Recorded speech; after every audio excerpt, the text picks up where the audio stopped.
Nerds, happy Sunday and welcome to our final live chat of 2020. Today we are talking about The Downstairs Girl, which is a book I read a while ago and really enjoyed, so I cannot wait to talk about this. As usual, we will kick things off with our ratings, but we'd love to hear from any of you who read the book, what you thought. If you have a rating out of 5, let us know in the comments, and then we will discuss. So Megan, what did you think? I listened to this yesterday, so it's really fresh in my mind. I enjoyed this a lot. It was a very fun read. I'm probably going to give it 4 stars. It was just very fun and happy, and I had a couple things with regards to, like, I guess tension at the end, but I'm sure we'll talk about that later. So yeah, but it was very fun. Big recommend. And Emma? Probably like 4.5 stars, I'd say. It's been a while. I read it sometime last year, not long after it came out. I think you were our recommender on this one. Yeah, because we wanted some historical fiction. So it's been a little while, but I remember really enjoying it. I've read 3 out of Stacey Lee's 4 books. I've read like all her historical fiction, and this is probably my second favorite one. So I read her first one, the Western one. The first one's that's my favorite one. Really good. Yeah, that's my favorite of the 3. Click through and see what else she's written. Yes. But yeah, I really enjoyed it. And like I have recommended this a lot when I've worked with college students who are going to be high school teachers as like an example of like historical fiction that focuses on like untold stories. So I thought it was really interesting because it's like a time period that I've read about, but like a group of people in that time period who I haven't read about. So okay, first of all, I say like 4 stars for me. Looking back, I'm like, was it only 3.5 stars? I don't know, because I can't remember of like, oh, these are the parts that I love. And I think overall it was just like a really enjoyable story. So I do think it was a 4-star for me. Like I really enjoyed the prose. It was well written. There wasn't really any parts that dragged for me, I don't think. There were some weird like, oh, I probably should have seen this coming. I'm sure Emma saw this coming. But while we're talking about Stacey Lee's other books, when I clicked through, I saw that her next one is Luck of the Titanic. And the Titanic is something I have read a lot about. That is my life. I am excited about that. Shout out to N. Griswold, who's here and gave the book 4 out of 5 stars, but with 90 pages left to go. And hi to Misty Kate, who hasn't read it, but it's on your list. I'm glad you're here to say hi. Hello. Yes. Give us a shout. Happy holidays, all of those things. It was nice to see people at the end. Yes. So. We will be spoiling this book, so definitely get out of here if you don't want to be spoiled. But if you don't care about spoilers, we're glad to have you all night. It won't ruin the book. 35 minutes. No, not at all. Like there is a twist in it. Like there's like or not twist even, but like a reveal in it. But like it's not related to the main plot. So yeah. And if you are a newer subscriber to us and you're like, what is this? Once a quarter, we do a book club, or we talk about a movie, or we do a game night. And this is our last month of the quarter, so it's our book club. We'll announce all our books for next year at the beginning of the year. So hopefully you can read along with us if you are interested in that sort of thing. And if you have any recommendations for ones you'd like to see us read, we are totally open to that. We have not made any decisions yet, so yeah, now is the time to do it. So I think the thing that stuck out for me in this book, especially because it wasn't like super, super plot heavy, were the characters. So did either of you have any standout favorites? Any, oh, I didn't know about them? Any thoughts or feelings? Have at them. I really liked Jo generally. I thought that her struggle of feeling like the downstairs girl versus, Miss Sweetie was really fun. Especially, I thought it was really well done. Her character growth into owning more of the Miss Sweetie side of herself. I thought that was really well done. And I thought it was really clever. Every now and then she would like give us like witty or smart response. And the narration would say that Miss Sweetie said it instead of her. And I was like, oh, that's kind of funny. Like, that's cool. Yeah, I was a little worried at first that she would be too quiet of a character because like her whole thing is like either she is working as a servant and needs to stay under the radar kind of thing, or she's literally trying to hide away. And like, I thought she might be this too, like, oh, trying to, not step on any toes or anything like that. But she had so much personality and so much like opinions on things that you could just like see reeling in her head while everything else was going on. So she was a lot of fun. Yes. Oh, and I do think there was like maybe more room to see them together, but not there was a lot going on in this story. So this was like personal preference, but I have read a lot of romance this year. So like the second there was an ounce of yearning, I was just all in. I really liked the romance in this. Yeah. Like it wasn't, at least it wasn't like really romance heavy or anything, but like it was really sweet. It was Like so sweet. I was definitely invested very early on. Like the first time they like met, I was like, yes. Please. I really like. I loved the whole setup of Nathan's family as well. Just like the idea of like having this newspaper in the like early 1900s and Joe following along with all of it, and then like sneakily being Miss Sweetie and stuff was just so nice. Yeah. And how quickly they like accepted her. They weren't like mad, like, no. Oh, you've been living it. Like they were like very. They wanted to help. They weren't like holding any grudges about it. So yeah, it would have been easy to write the kind of plot where like they find out and they're angry and it's this whole conflict. But like, but they were like good about it. So I kept thinking that I would love to see this in a movie. I thought it would translate really well to a movie. Especially the scenes where she is with Nathan and he doesn't know who she is. Like he knows she's Miss Sweetie, but she doesn't want him to find out who she actually is. And so just this like her trying to make her voice sound like an old smoker. And like I could just so easily picture that he's like, oh sure, you're old, okay. And I would love to see that in an adaptation. That reminds me of like I enjoy the like type of story, I guess it's maybe like a trope or something, but like where like they're like interacting in two different like ways, like she meets him as herself and then she like meets him being Miss Sweetie. Like I like that sort of thing where it's like seeing them interact in like two different environments. It's always fun. Yes. Especially when one doesn't know what's happening. Yeah. But the other one does. I'm trying to be so sneaky. And Griswold said, I enjoy everything Noemi has to say, and old Jin is always trying to do the best he can. They're fantastic. Yes. I really liked Noemi and just her part in all of it.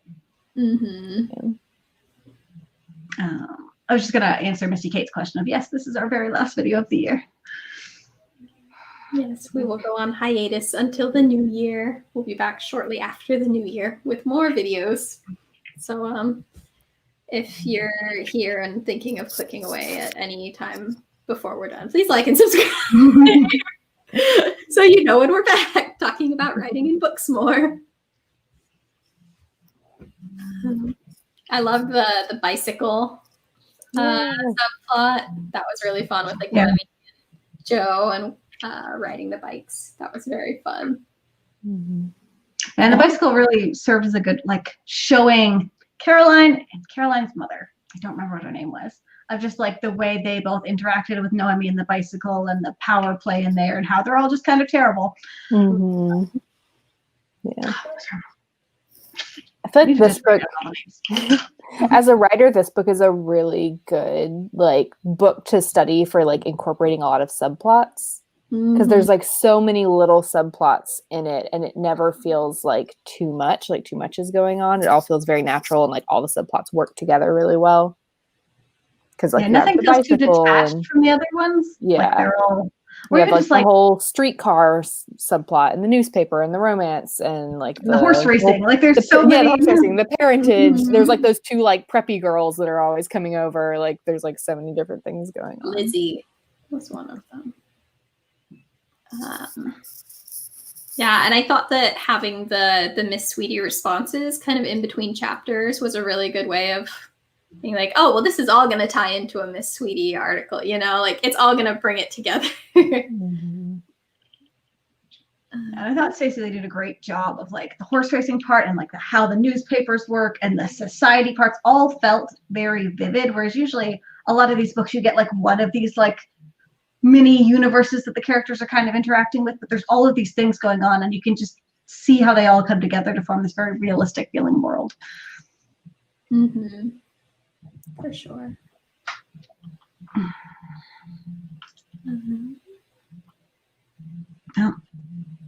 On to the twist. On to the twist. Spoilers, twist spoilers. I feel like I don't even remember when if I figured it out. I feel like I maybe figured it out like right before it was revealed or something. I almost felt like it was so obvious that it made it harder to figure out. Like it was such a like, oh, well, yes, of course that's going to be what happened.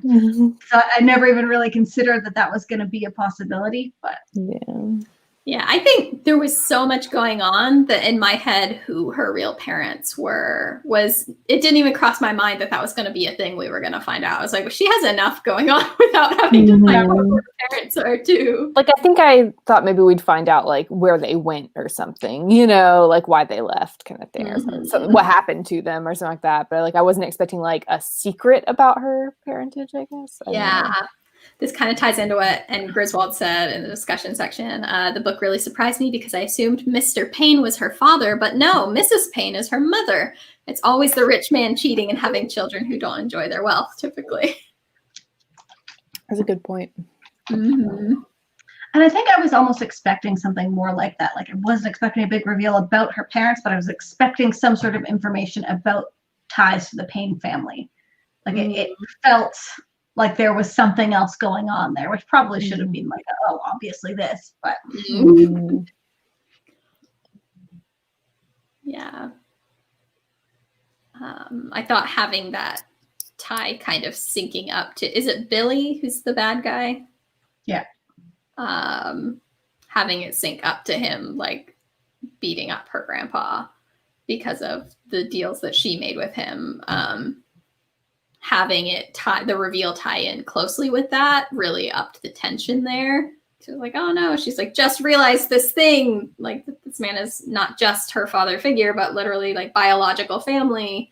And are you guys ever going to get to talk about it now? Because he's just beating him up a bunch. And that was like really the only real tension in the ending. Which was my only thing. I felt like maybe the ending could have had a little more tension. Like I really liked that Nathan's family didn't care about that one secret coming out, but it also felt like a lot of the dominoes of secrets didn't really have any fallout, which I didn't want her to have a hard time because I liked her, but then I was also like, no hard time. Since you read it recently, remind me, how does the horse race storyline finish up? So I listened to it very fast, so there's a chance I'm misremembering some of this. So she like finds out her lineage or whatever, and Billy is like, I'm gonna tell all your secrets, blah blah blah. And she's like, what if I give you a scoop on something that she's also scooping for the newspaper? And I'm so sorry if I'm butchering this plot. But she decides like to drum up a bunch of news and get the newspaper the rest of the way and get Billy off of her back. She's going to enter the race that old Jin was going to enter. And she's going to race Sweet Potato, and the suffragettes get to tie their name to Sweet Potato. And so then she goes and does the race. And it has completely escaped my mind whether she wins or not. She does well, I think. Does she win? I don't know. I honestly don't know. I was practicing this going in. I was like, don't forget. And I've immediately forgotten. Yeah, it was really fun. I wasn't expecting it to end with a horse race. It's funny though that we can do this chat and like make it kind of spoiler free because we only like vaguely remember. Does Miss Sweetie's identity get revealed to like society at large, or is it still secret? No, I'm pretty sure it's still secret. Because I feel like that would have been a way to maybe like add some tension to it. Because like the Nathan's family is fine, so it's like not like they would have been mad, but like to have her kind of like added to society maybe would have like added a little bit more tension, I don't know. I also get why she didn't do that because like historically that would have sucked. And I want her to have a happy ending. But yeah, I thought the setting in general was really interesting. Atlanta, lived near there, and Emma's lived near there. So. Yeah, and like I was kind of saying in the beginning, like it's very much like the type of story that hasn't been told. And like, I didn't really know that there was any sort of like Chinese American presence in Atlanta at that time. And this, like the whole story behind like the fact that there was, and then like a lot of them were kind of forced out, was really interesting to learn more about. Yeah.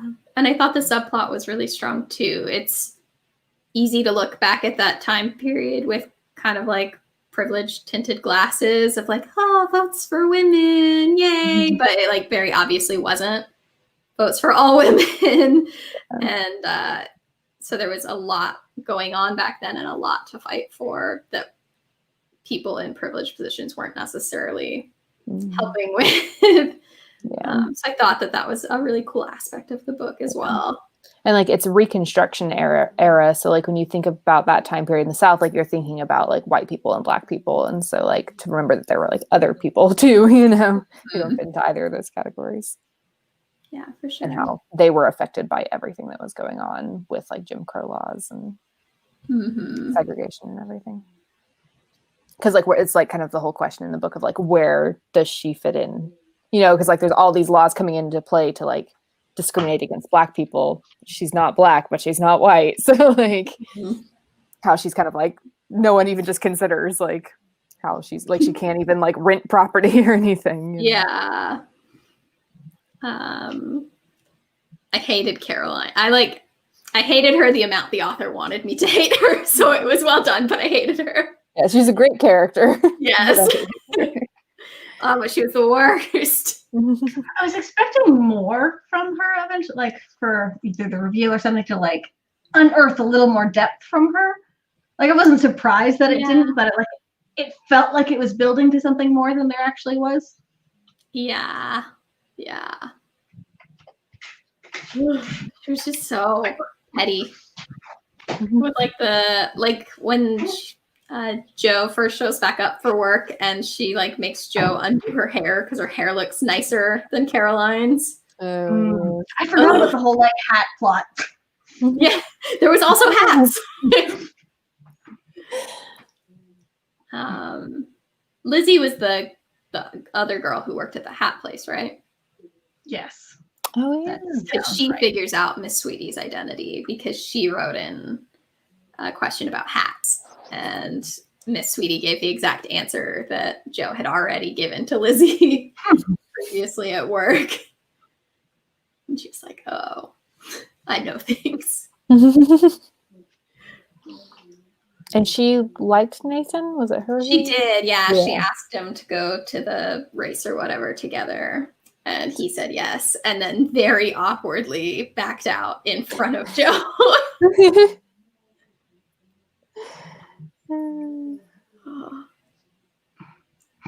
Well, we've talked about this book for 18 minutes and now I'm out of things. It's so hard when you like basically all the things. And this isn't a genre that I read a ton of. That was like part of why I was like, we picked it because let's read some historical. And so I feel like I don't have a ton of like nuance to add. Yeah. It's like I like historical fiction and I read a moderate amount of it, but I'm also like a little bit picky about it. Like I don't like to just read the same like Revolutionary War stories over and over again, you know. Like it has to be a little bit like just a little bit like genre boundary pushing and stuff. Like this book is, you know, it has to be something a little bit different. For me, it's more like I have my specific areas of history that I like. So because I don't know anything about this era and have nothing to compare it to, I can't tell you how accurate it was. I can't any of that. It's hard to like give me the Romanovs or Titanic and I can talk about that forever. But this I know nothing about. Yeah, and there's not a ton of Reconstruction era stuff. Like there's lots of like Civil War, but not a lot of what came after. And even this book, it takes on so many things. It's in a really big city, but it felt very closed. Like she did a really good job of taking something big and bringing it down to a smaller scope so it would fit into one book.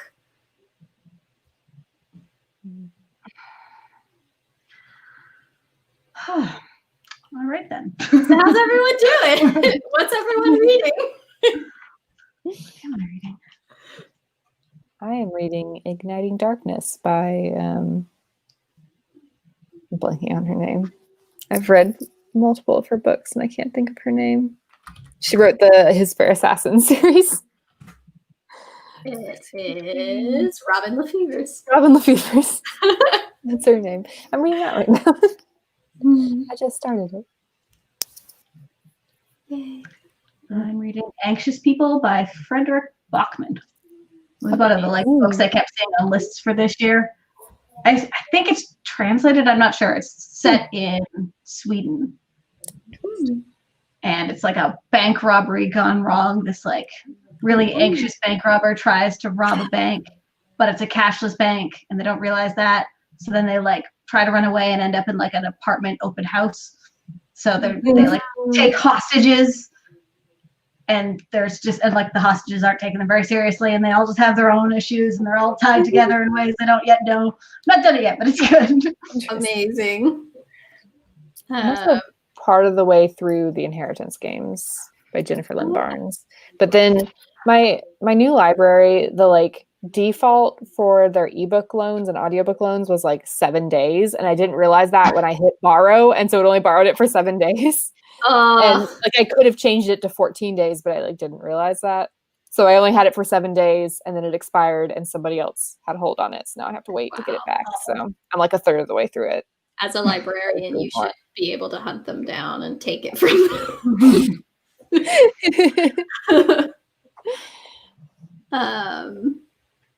Yeah, I'm almost finished with the Southern Book Club's Guide to Slaying Vampires. Yeah, I started that too. Yeah. It took me a little bit to really feel invested in it, but now the main character is pretty sure it's a vampire, so it's really picking up. Just gotta convince the book club now. Well, and I'll just ask, I was about to reread Mexican Gothic. If it might be a book club pick, I'll wait. Should I wait? I was going to suggest that. That's good. Yeah. I would love for an excuse to reread. I've never reread a book for book club before, but I would do it for Mexican Gothic. Yeah. I think for book club next year, I really just want to read the books that we really love. We have to find ones that aren't there's nothing to talk about, but yeah. I want to read books that lots of you have enjoyed, and now I should also read. Yeah. Yeah, after I lost my loan of the audiobook for The Inheritance Games, I was like, well, I need something to listen to while I wait for my hold. And they had the Southern Book Club's Guide to Slaying Vampires. And I was like, Megan was reading this. And so I started it. How is the audiobook? I'm It's pretty good. Physical book reading this one. It's a pretty good audiobook. Nice. I listened to the audiobook of The Downstairs Girl, and it was very well done. It's kind of hit or miss sometimes when the voice actors do accents. So she did have a Southern accent, and it took me a little bit to get into because I'm just always very skeptical of people doing Southern accents. But it was pretty good. About 80% of them are bad. Yeah.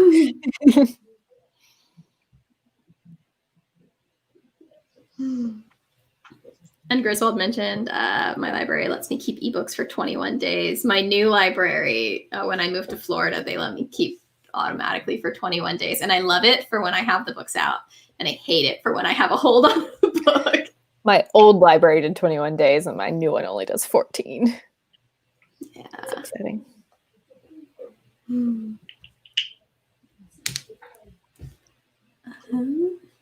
So yeah, probably hold off on Mexican Gothic. We'll probably do that one as a book club because I loved it, and I know Erin is reading it too right now. Yeah, and I definitely want to read it again. Yes, it's good. Yeah. It's one that I usually wouldn't have read on my own, but now I'll probably read it even if it isn't. Yeah, book club. I don't know. I'm slowly being tugged towards so reading. You becoming survived. More creepy. Yeah, you survived the Haunting of Hill House. You can read Mexican Gothic. Yeah.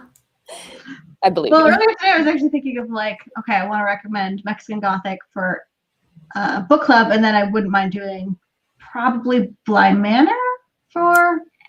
For me. Yeah, it would be fun. Spooky season.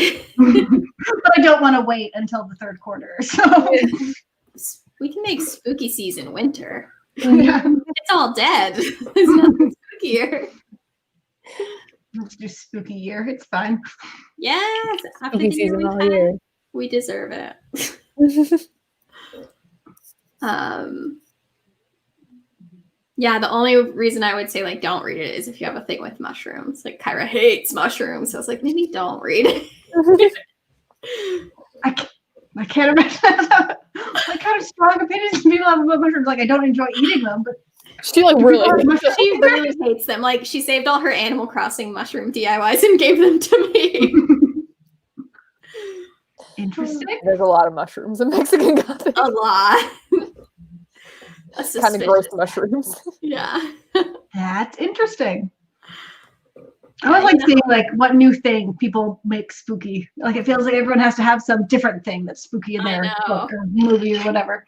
Earlier this year, I was trying to come up with spooky things. And I was just like making a list. I was like, well, not wasps, you know, that's kind of overdone. Not bees, mushrooms, but you know, those are having a Mexican Gothic did that. I don't want to take those and then do worse because I know I'll do worse than Mexican Gothic. I didn't come up with any solid answers though. Dragonflies, maybe. I'm sure you can make anything spooky. Thanks.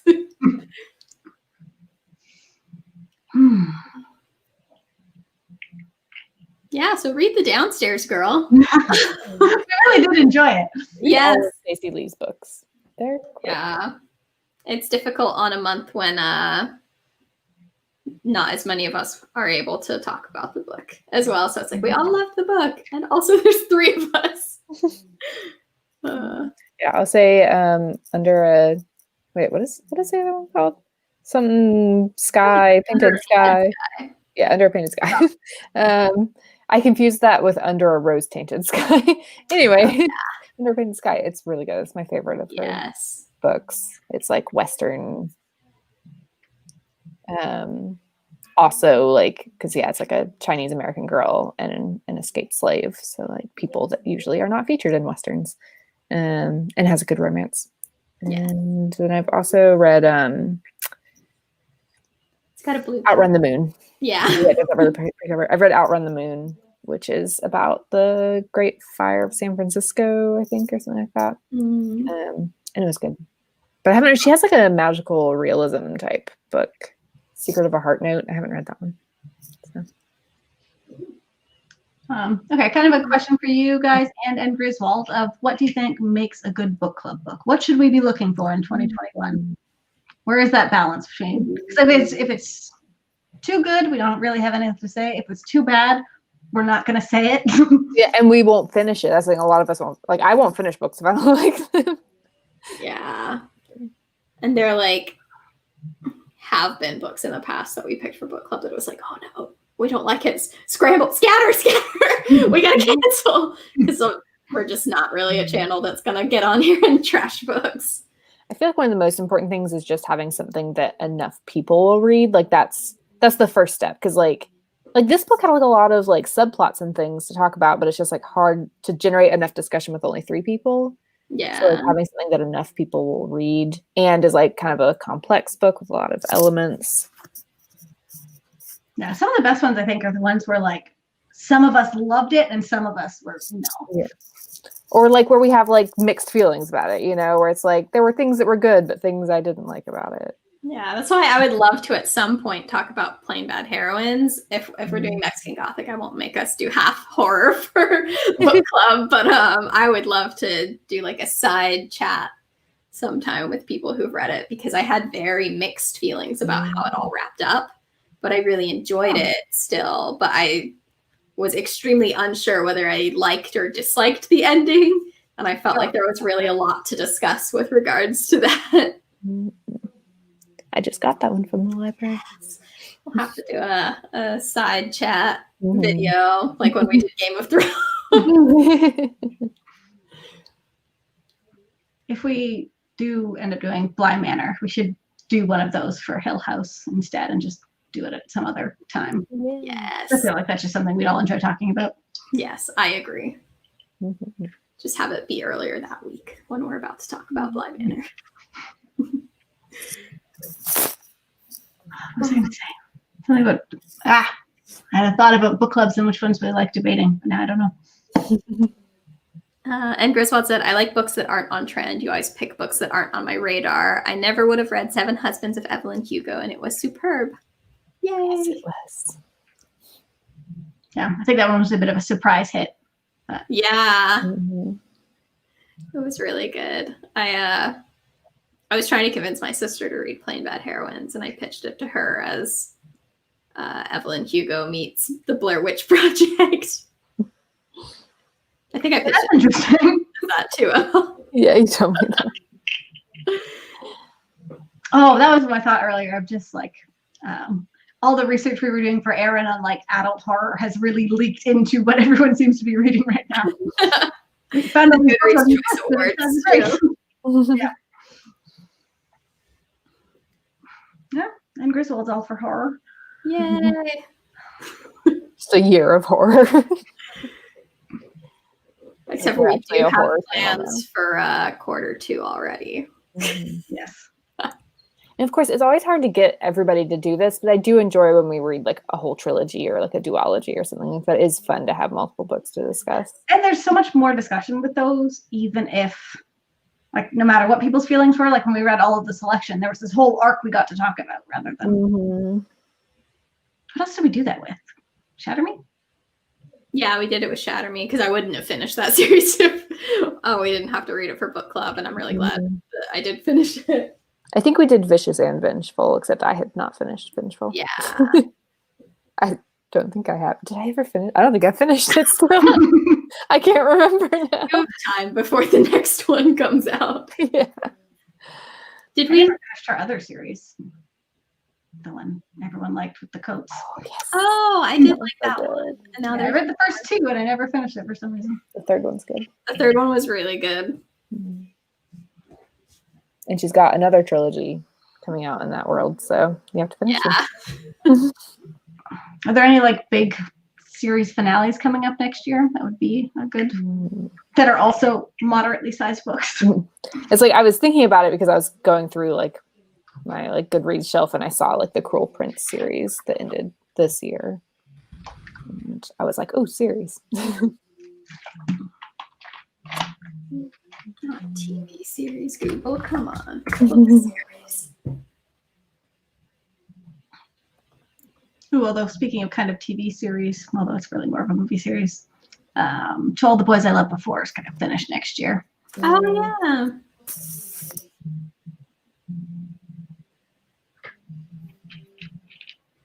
The Something Dark and Holy series by Emily A. Duncan is finishing next year.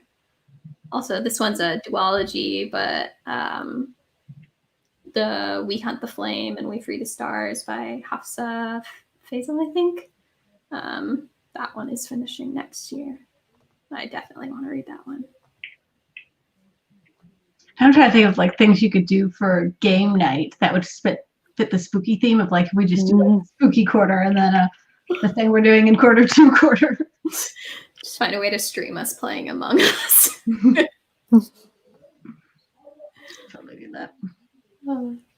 If you've come in late, welcome. Book club is over, and now we're just planning for 2021.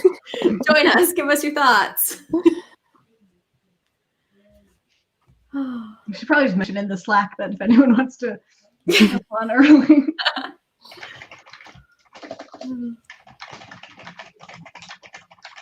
Yeah, I like can't find a good list of book series ending. And Griswold said, I talked up Plain Bad Heroines to my sister, and she was like, no, I don't have time for all that you just said. It's very hard to pitch. It really is. That's The the like one, summary for it sounds really interesting. So there's a story, an author. There's 2 time periods or just 1 time period? 2. There's 2 time periods, and in the first one, all the girls are involved with this cursed book. So there's like passages from the book, which I believe is an actual book, and then the story of like An actual cursed book? that book. I don't think so, unfortunately. And then there's the people making the movie adaptation of a book written about the girls who dealt with the cursed book. So So in the present day, the major characters are the two girls who will be playing the two leads, and then the author who wrote the book. It is okay. And like, where would you rank it spooky wise? Although, like, spook in books really doesn't usually bother me. Yeah, it definitely unsettled me every now and then, which is pretty difficult for a book to do. But I was reading it for like hours late at night, and then I would get into bed and notice that I was like just a little amped up. So yeah, it wasn't like wildly scary or super violent. Like, there were some grotesque parts, but not a ton of slasher or anything. Can I force everyone to read all 6 of Megan Whalen Turner's books? Okay, but I kind of want to. I think they're small, or at least, are they all smallish? The first one is definitely really small. And the other 5? Long. Yeah, they're 5. I don't think they're super long. I reread the second one last year, and it maybe I wanted to as well, because I didn't enjoy the first one, but I know how much you love it.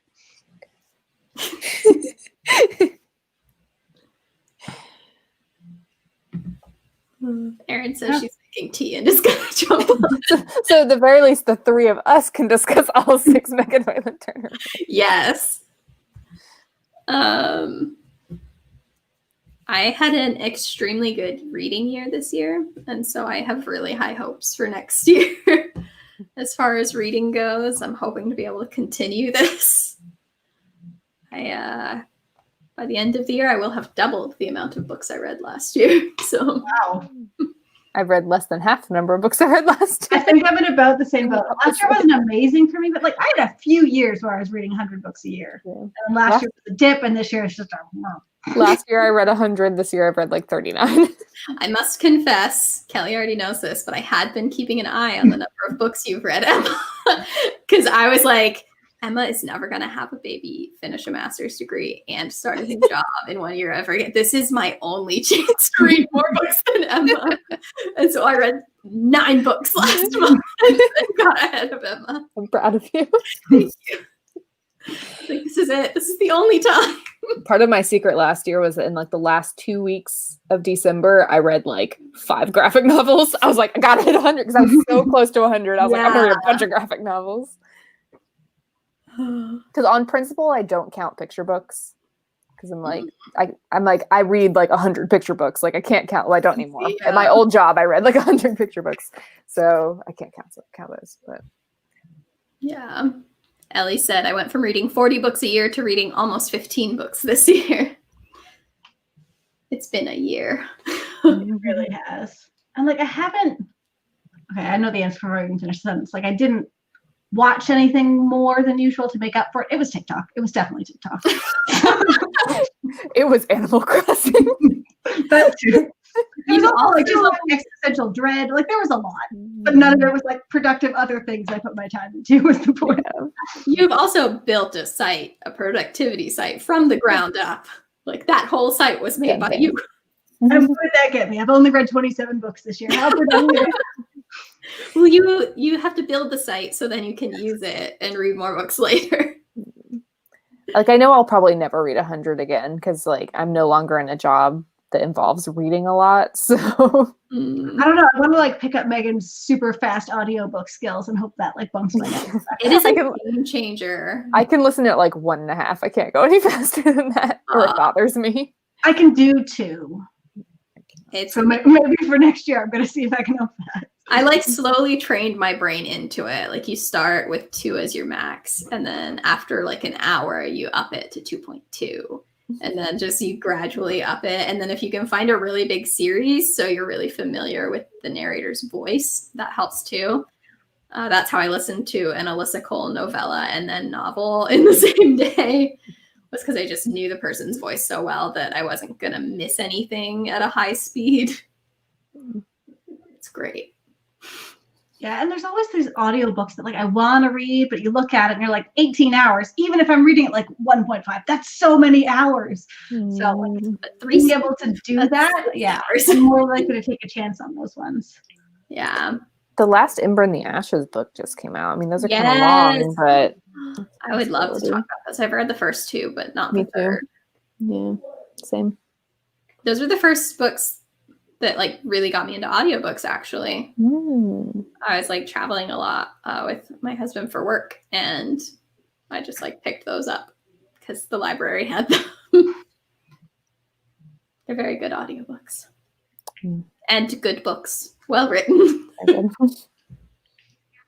I feel like I'm not even feeling like I definitely have added twice as many books to my TBR as I've read this year. Like there's so many books I want to read, more than usual. Like it feels like there's just, I think because a lot of us have started to stretch into adult more. So there's this whole other category of like, oh, that also sounds great.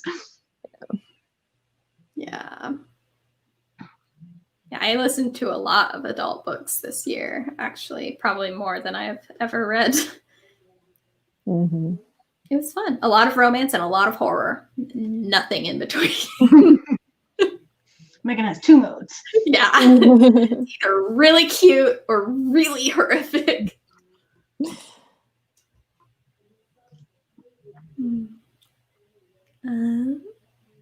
Karen recommended A Christmas Wish, which is Sapphire Bay #3 by Leanna Morgan. So I'm guessing that's a series that is ending.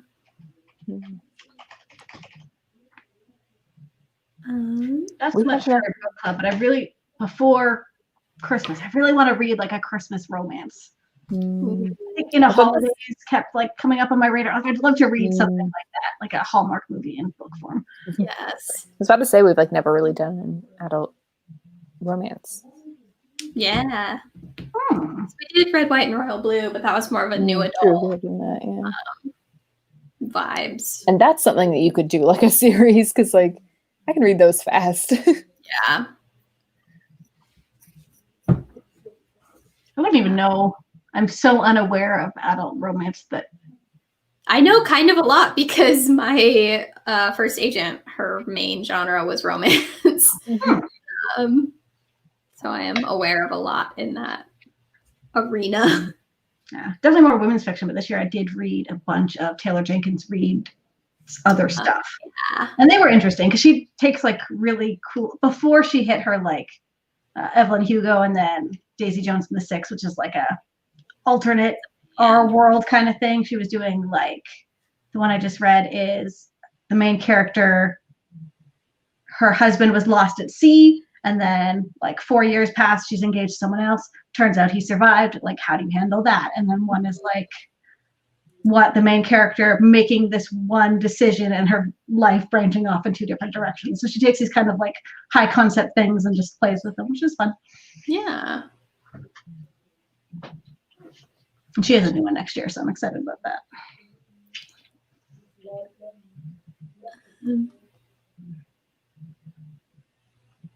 I know on my TBR in the romance arena, Alyssa Cole, I finished her Reluctant Royals series, and I was like, oh, I'm kind of sad. I really liked having royalty romance. That was fun, but she has a new series that just started. That's the Runaway Royals, which sounds a lot like Reluctant Royals, but it's like a companion series. Yeah. Yeah, it's a companion, so it's like in the same world. So I'm very excited for that. She has a good historical romance series too. There's a thriller out that I have a hold on at the library that I'm really excited for. She was like one of the first romance authors I read, and I was like, I kind of like this. If we could find one that enough of us would actually read, I'd love to do like a thriller or mystery of like, and actually like discuss that kind of. Yeah, that would be fun. I would love to do a mystery because that's actually on my list for 2021 is to read more mysteries. Yeah. That's another one of those genres that like I enjoy, but like I have a hard time finding ones I really like. Yeah, like that genre hasn't been as affected as other ones of like the YA voice kind of traveling into other adults. Like it still feels so like political thriller, but for men. The like grizzled old detective who has a like opioid addiction. I started the guest list and set it aside because I was in a reading slump when I started it. But that's like a super rich wedding on a private island. I was just gonna say, if we could find like a book Knives Out, I'm in. So Yes. That was amazing. That's your best mystery, Rex, in the discussion section if you are still here. I would love Agatha Christie kind of like someone's bumping them off one by one. What's Gretchen happening? McNeil's 10 does that. It's like a straight up Agatha Christie retelling. I do enjoy I it. enjoyed. A good whodunit. Whomst done that? yeah, and it'd be fun to like chat about like when people figured stuff out. Like Yeah, honestly, book. I'm terrible at picking up clues, so I am great at picking something that is not a clue and coming up with a full theory of why. And then being disappointed with Completely missing the actual answer. Like with what's the Karen McManus one? One of us is lying. I was about to say that was the one that you had a really cool, really elaborate side theory because the girl is always like putting oil in her hair, and I was like, it's peanut oil. Ooh. But, You could write your own mysteries then, clearly. yeah. We'll do some searching, try to find some stuff and maybe some different genres for next year. Ooh, Ellie said All Your Twisted Secrets is a good thriller type. I did read that one. It was enjoyable.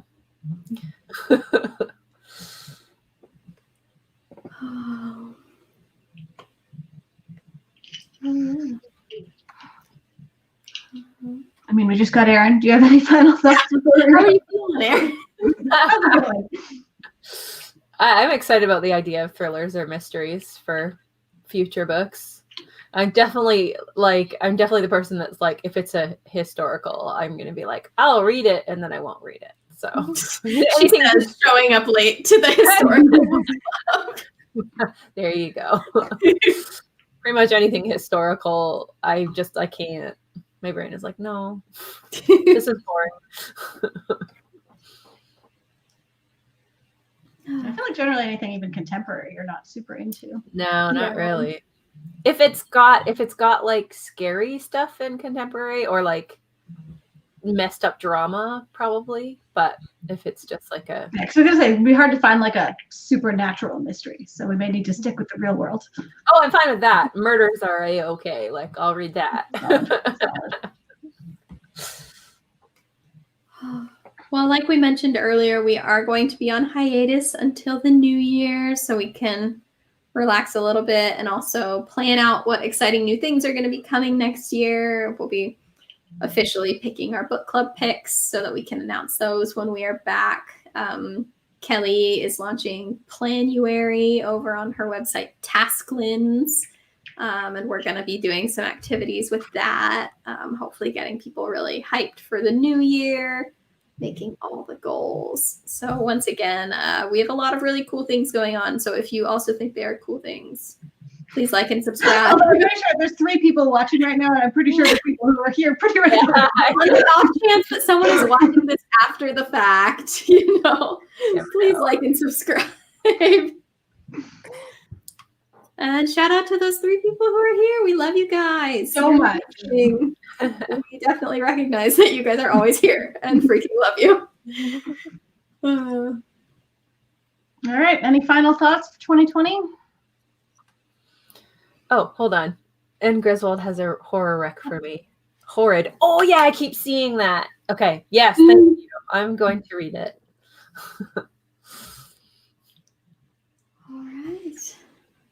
All right. Thank you all so much for joining us. Sorry it was a bit of a short book club. It really was such a great book. You should read it if you haven't yet. Highly, highly recommended. Thank you all for a wonderful year. And here's to a substantially better next year. Bye.